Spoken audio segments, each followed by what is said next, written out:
Chers amis, bienvenue dans ce 4e épisode de la météo du Somme. Hier, mon collègue Vincent est allé dans la rue prendre la température des Français. Non, pas avec un thermomètre rectal, avec ça. Vous allez me dire peut-être que c'est pire en fait, mais non.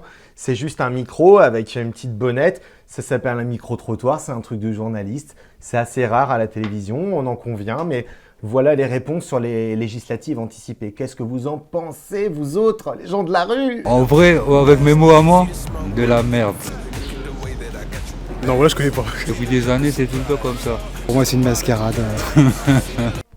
Alors en réalité, évidemment, il y a certaines personnes dans la rue qui ont très bien répondu à la question, mais c'est un autre petit truc de journaliste que je vous livre comme ça, gratos. Quand les réponses ne cadrent pas avec notre sujet, en fait, on l'enlève. Tu vois, donc comme ça, on oriente votre opinion à vous.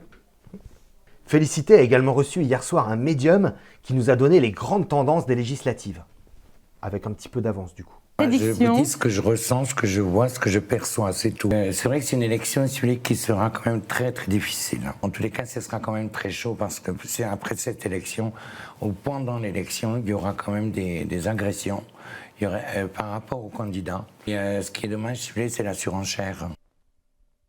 Enfin bref, je voulais vous parler d'un petit épisode de Somme qui se passe actuellement dans la 11e circonscription de Paris.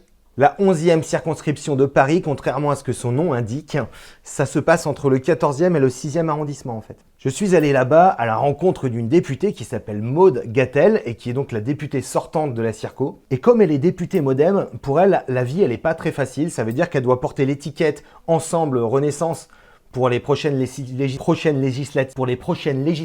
anticipées. Or, il s'agit d'un arrondissement où ça a beaucoup voté Glucksmann aux européennes.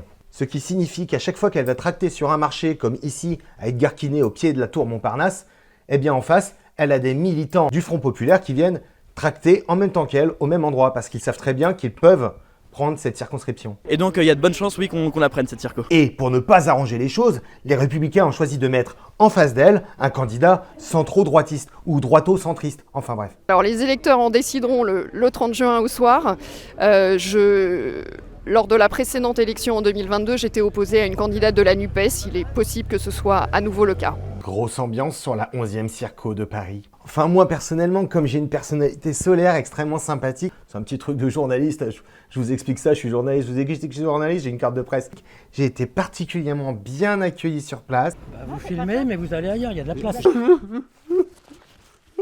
Voilà les amis, c'était tout pour aujourd'hui. Merci d'avoir suivi cette 4e et dernière édition de la météo du Somme des élections législatives anticipées.